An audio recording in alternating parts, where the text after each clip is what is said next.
A Guerra dos Sete Anos, cenário na Europa, 1754 a 1763. Bom, olá a todos, eu sou o Imperador Noah e sejam muito bem-vindos a mais um vídeo meu.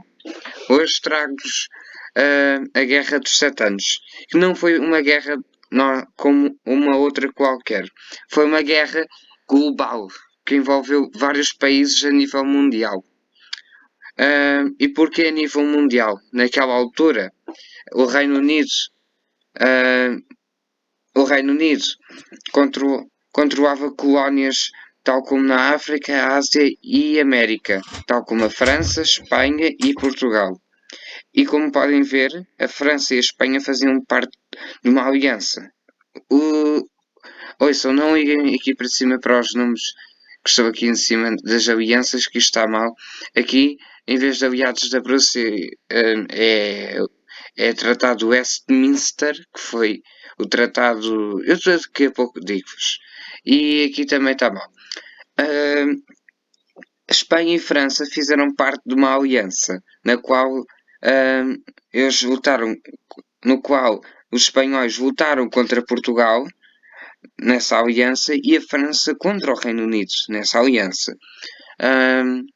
E estes quatro países europeus ocidentais já tinham colónias e estavam muito bem instalados por quase todo o mundo.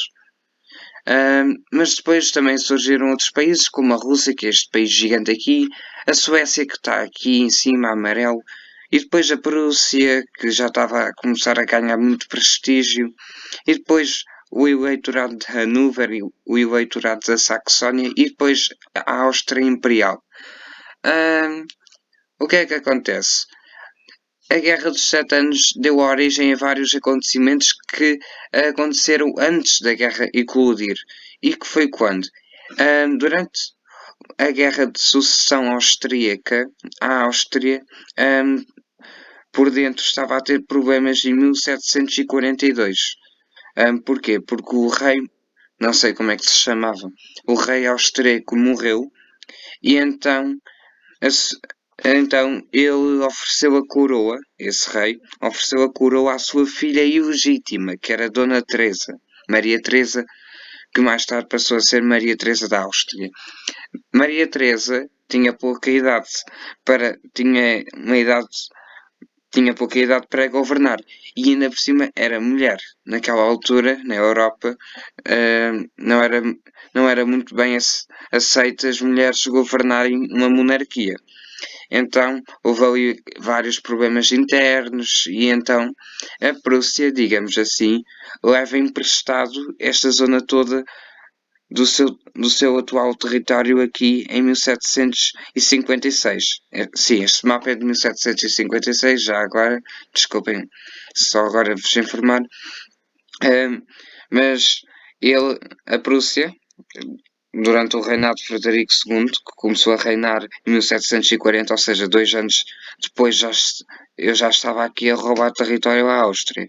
Neste caso, eu vou emprestado, porque os austríacos na altura nem sequer tinham dado muita importância. Só depois de Maria Teresa resolver os problemas internos do seu país é que, pronto, viu que tinha perdido território. Ou seja,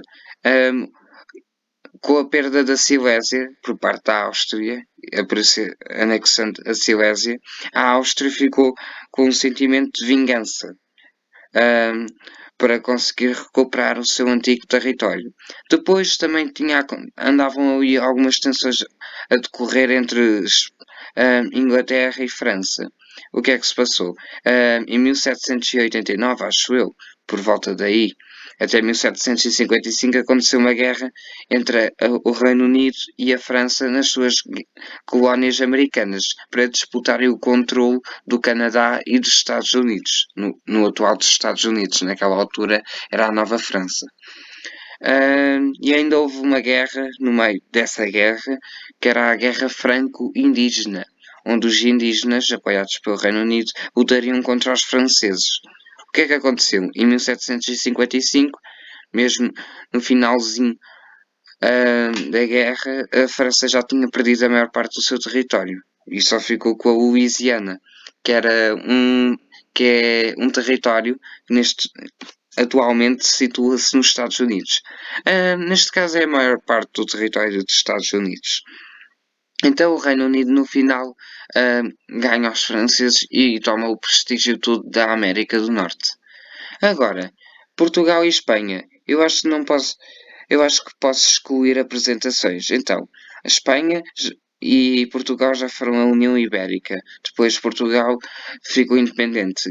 Uma guerra de independência entre Portugal e Espanha aconteceu e muito antes disso já foram rivais durante o Tratado de Tordesilhas. Ainda por cima houve ali uns problemas internos com Portugal, onde Dom João I consegue o trono, mas em troca tem que lutar contra os espanhóis, que naquela altura eram Castela, para conseguir proclamar a sua independência mais uma vez, ou seja, Portugal perdeu várias vezes a independência para a Espanha.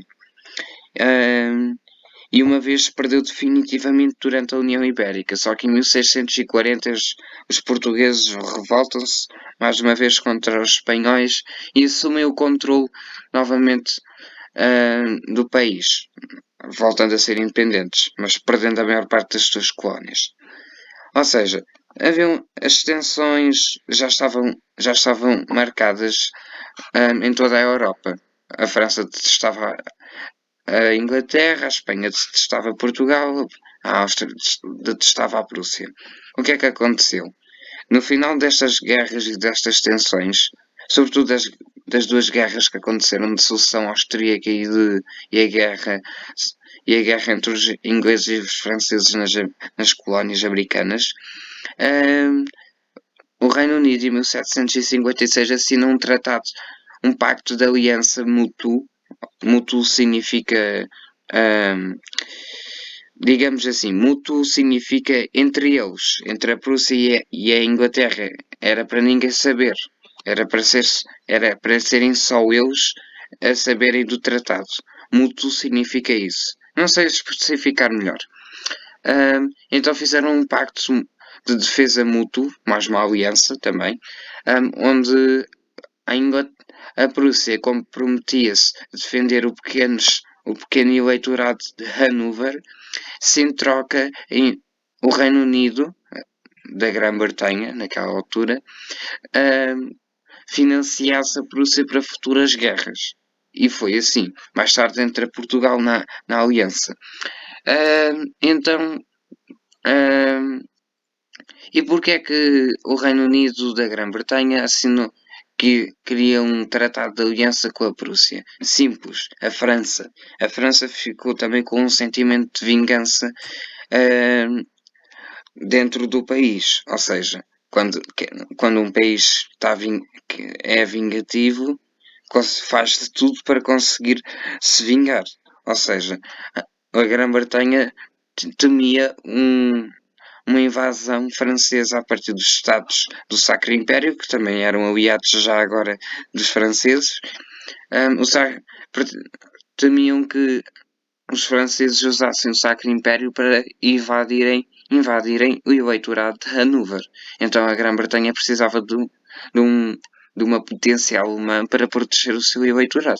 E nada melhor do que a Prússia, que naquela altura era uma grande superpotência alemã. E depois a Rússia. Então a França, com medo e com pânico desta nova aliança, assina um tratado com a Áustria e a Rússia, o Império Russo e a Áustria, assinando assim dois tratados de Versalhes. O primeiro tratado foi para a Áustria, onde a Áustria se comprometeu a aliar-se com a França para se vingar da Prússia, e o Império Russo. O Império Russo só entrou mesmo por causa que o prestígio de Frederico II, o Grande da Prússia, o prestígio de Frederico II era muito grande, sobretudo na Alemanha, e a Rússia queria ser a única potência oriental. Como a Rússia já tinha enfraquecido bastante a comunidade lituânica, acho que é assim que se diz, como a Polónia já estava muito enfraquecida e a Áustria estava há pouquíssimo tempo a reformar-se e pronto, isso tudo. E o Império Otomano estava em declínio naquela altura também. A Rússia não queria mais uma potência oriental para estragar os seus planos da sua hegemonia. Então entra na aliança. A Suécia mais tarde entra e a Espanha também entra. A Espanha entra porque Portugal também entra para a aliança. A Suécia ainda não sei muito bem porquê. Com tudo isto, com o Tratado de Westminster assinado entre a Prússia e a Grã-Bretanha e os dois tratados versalhes assinados entre os católicos, o que faltava era acontecer alguma coisa para a guerra eclodir. E isso aconteceu em 1756. Agora eu gostava de falar um bocadinho com vocês antes de avançarmos para o vídeo. Eu queria vos agradecer muito pelos 10 inscritos. Também andem muito desaparecidos e vou-vos explicar essa parte porque é que eu desapareci. Eu ultimamente tenho tentado reforçar os meus estudos. Eu ultimamente também criei um clube de história para eu pronto, digamos assim, incentivar o estudo da história na minha escola. E então eu estive muito ocupado com esse clube e ainda aproveitava o tempo livre para fazer TPCs, para estudar um bocadinho. Ainda hoje fiz uma questão uma questão de aula de matemática, mas pronto, isto já é muita coisa sobre a minha vida. Mas era só para vos dizer que eu andei a estudar e que pronto, eu queria reforçar muito as minhas notas na escola e por isso não tive. Eu preocupei-me mais em estudar do que fazer vídeos. Mas eu hoje estou aqui a fazer este vídeo porque em primeiro lugar, como podem ver, eu já tenho Age of Story 2 e 3. O 3 eu não vou jogar muito, se calhar faço uma live no futuro para jogar e mostrar-vos o jogo com vocês. Um dia, eu não vou fazer já, porque o jogo é horrível. Só o cenário e os gráficos é que são bem lindos. E o Age of Story 2, que é o que eu vou usar para os vídeos, que foi o que eu me decidi. De resto, muito obrigado pelo apoio dos 10 inscritos. Tenham um feliz ano de 2025 e aí vamos já para o vídeo.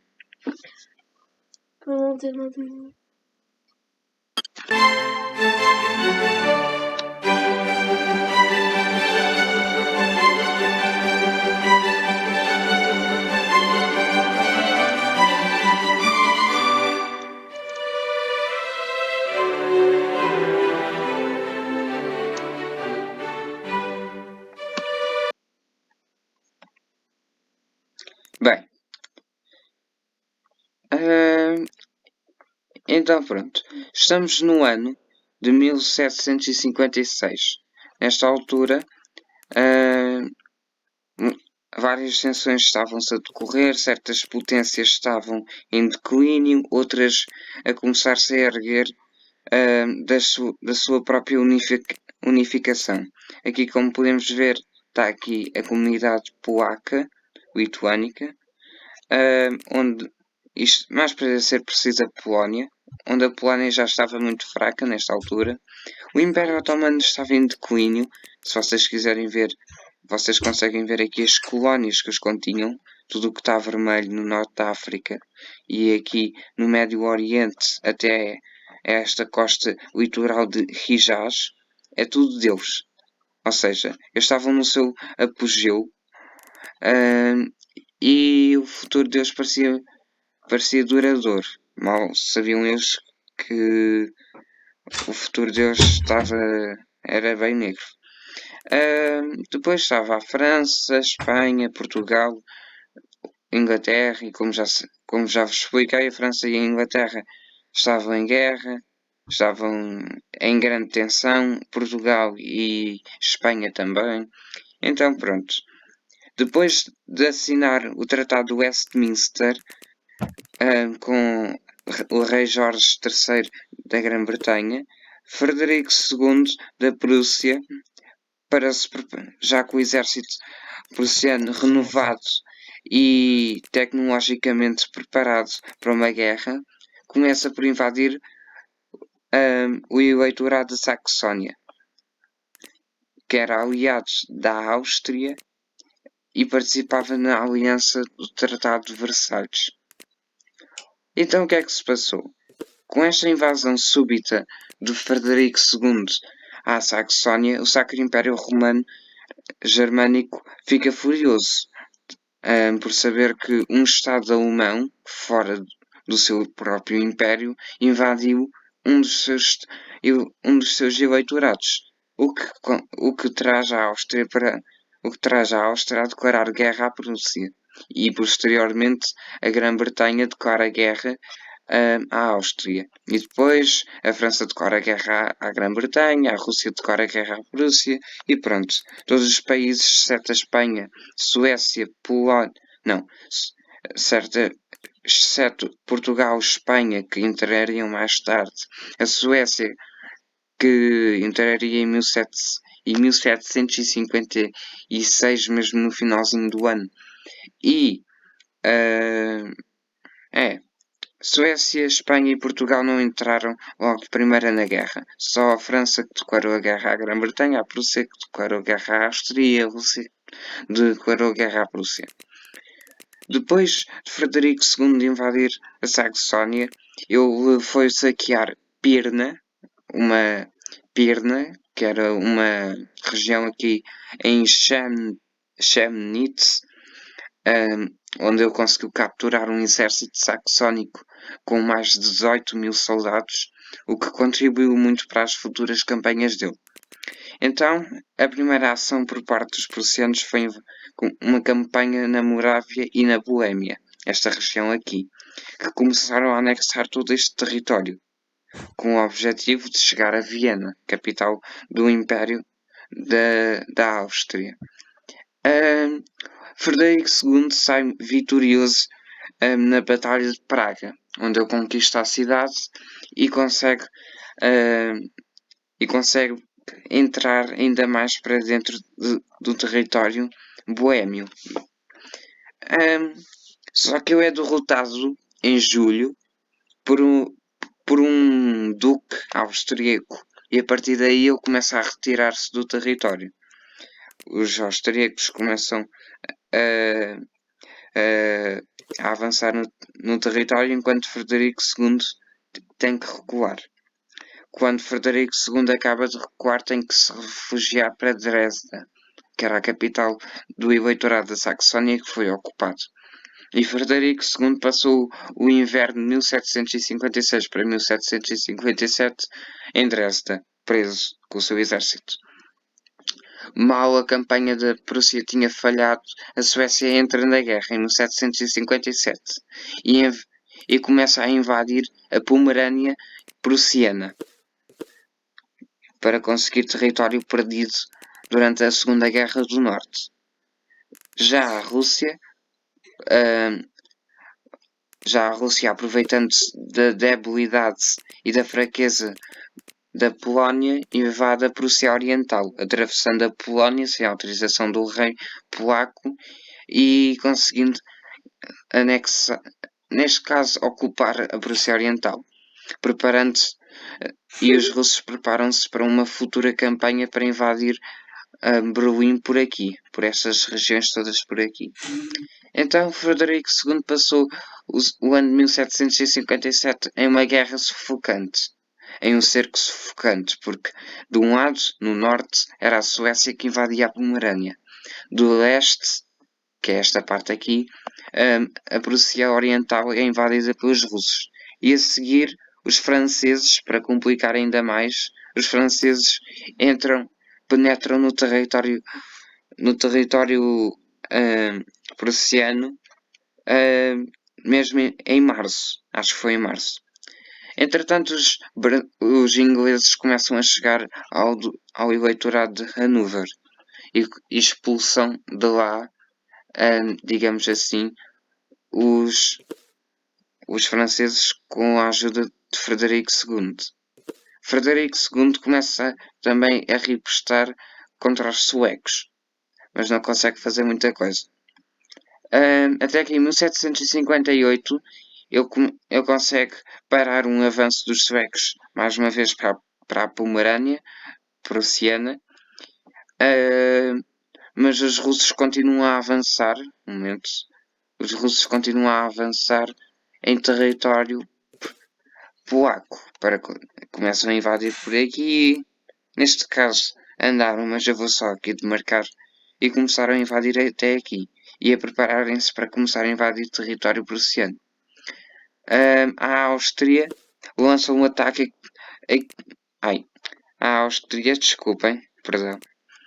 A Áustria lança um ataque por aqui, pela Silésia, começando a ocupar território. E Frederico II, como já estava ocupado a tentar evitar um ataque francês pela Prússia Ocidental, tem que, tem que apelar ao seu filho, um príncipe prussiano, que já não me lembro do nome, que não chegou a ser rei da Prússia, apelou ao seu filho para conseguir expulsar os austríacos. Ele consegue expulsá-los da Silésia, exceto uma resistência que ficou em Baiton durante um mês ou dois. Frederico II estava muito pressionado. Depois de voltar da campanha dos franceses, a Rússia resolve até que enfim invadir a Prússia Oriental, a Prússia Ocidental neste caso, e invadem esta província. Como Frederico II estava de regresso da campanha contra os franceses, Frederico II tenta ganhar coragem e expulsa os russos da Prússia Ocidental, acabando assim com a oportunidade dos russos tentarem invadir a Prússia Ocidental e aliviando Frederico II da sua pressão para leste. Os russos fogem para Kaliningrado e Gusev para se tentarem refugiar e porem-se em posições mais estratégicas. Os franceses são derrotados em mais batalhas no eleitorado de Hanover, pelos britânicos, claro, até que os suecos voltam a lançar uma campanha contra Frederico II. E mais uma vez invadem a Pomerânia, mas desta vez invadem também esta região chamada de Schellwedet. Pronto, não sei como é que se diz. E Viena, neste caso a Áustria, ocupa Dresda, a capital da Saxónia, para tentarem chegar aqui à capital de Silésia, que era esta, acho eu, Zielona. Mas pronto, os austríacos ocupam Dresda e esta parte toda da Silésia mais uma vez. Frederico II fica pressionado durante um ano e os russos voltam a conseguir suprimentos para uma futura incursão, mais uma vez, à Prússia Ocidental. Então Frederico II passa o ano de 1759 pressionado por todos os lados, até que em 1760 os britânicos já estavam mais aliviados dos franceses e o eleitorado de Hanover já estava completamente seguro. Então os britânicos enviam dinheiro e começam a financiar o exército prussiano, o que só contribuiu para um aumento da moral prussiana. Então Frederico II, com fortes esperanças, expulsa mais uma vez os suecos da Pomerânia, preparando-se para uma futura campanha para expulsar os suecos da Pomerânia sueca, e invadem Dresda, reconquistando a capital saxónica e acabando com os resistentes que estavam aqui em Baiton. A Áustria ficou completamente desgastada depois desta campanha fracassada, e os prussianos também não tinham forças nem coragem para invadir território, digamos assim, austríaco. Então os russos ficam parados na Prússia Oriental à espera de ordens da Rainha Isabel II da Prússia. Até que em 1762 acontece um milagre para a Prússia. A Rainha Isabel II falece de idade e sobe ao trono Dom Pedro III. E o que é que. E que milagre foi esse? É que Dom Pedro III era pró-prussiano. Adorava as cam... era muito, era muito inspirado por Frederico II da Prússia e para além de acabar com a guerra com a Prússia, Dom Pedro III contribuiu para a invasão prussiana à Pomerânia Sueca. Ou seja, a Rússia passou 3 meses ou 4 a ajudar os prussianos na Guerra dos Sete Anos. Até que acontece um atentado a Dom Pedro III que funciona e Dom Pedro III morre. Sobe assim ao trono Catarina a Grande da Rússia, mas que não deixa de se fazer tréguas com a Prússia e assina um armistício mais tarde. Como a Suécia já não tinha mais a Pomerânia no seu poder, eles já não conseguiam mais invadir a Prússia, sobretudo que já estavam desgastados também. Os britânicos também já não tinham mais vontade de financiar os prussianos e a Áustria também já estava cansada. Então, em 1763, com todos os países já cansados,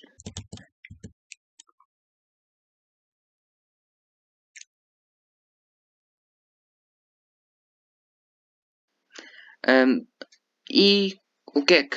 E que milagre foi esse? É que Dom Pedro III era pró-prussiano. Adorava as cam... era muito inspirado por Frederico II da Prússia e para além de acabar com a guerra com a Prússia, Dom Pedro III contribuiu para a invasão prussiana à Pomerânia Sueca. Ou seja, a Rússia passou 3 meses ou 4 a ajudar os prussianos na Guerra dos Sete Anos. Até que acontece um atentado a Dom Pedro III que funciona e Dom Pedro III morre. Sobe assim ao trono Catarina a Grande da Rússia, mas que não deixa de se fazer tréguas com a Prússia e assina um armistício mais tarde. Como a Suécia já não tinha mais a Pomerânia no seu poder, eles já não conseguiam mais invadir a Prússia, sobretudo que já estavam desgastados também. Os britânicos também já não tinham mais vontade de financiar os prussianos e a Áustria também já estava cansada. Então, em 1763, com todos os países já cansados, é assinado um armistício por parte da coligação da Aliança Antiprussiana, onde os austríacos, franceses e russos assinam um armistício com os prussianos. Então os russos começam a sair da Prússia Oriental.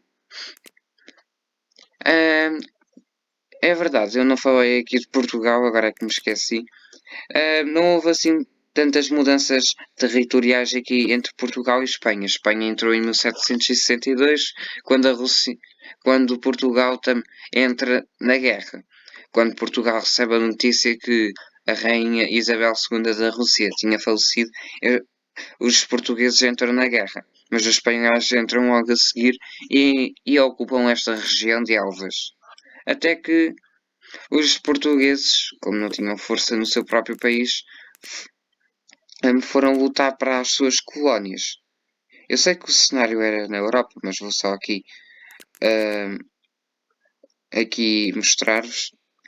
Os portugueses, nas suas colónias brasileiras, já ocupam Cisplatina e anexam o resto aqui do Mato Grosso. Acho que é isso, não? Aqui da República dos Farrapos, que era aqui, não sei. Eles anexam Santiago e Uruguaiana e anexam toda a Cisplatina. que mais tarde seria uma colónia do Império do Brasil. Os portugueses, depois em 1763, depois com o armistício dos prussianos, os portugueses e espanhóis também saem da guerra. Os espanhóis, por parte deles, têm que devolver Elvas para Portugal. E Espanha perde a Cisplatina, tal como Uruguaiana e Santiago. Ou seja, os espanhóis não recebem benefícios nenhum. No final da guerra, os franceses têm que abdicar de mais colónias na Índia e acho que na África, umas feitorias. Ou seja, o Império Britânico sai muito bem. Já por parte da Prússia, agora eu acho que vocês vão ficar impressionados, mas a Prússia vai ter que devolver tudo aquilo que conseguiu conquistar. E vou-vos explicar enquanto estou aqui a redesenhar o mapa. O que é que acontece?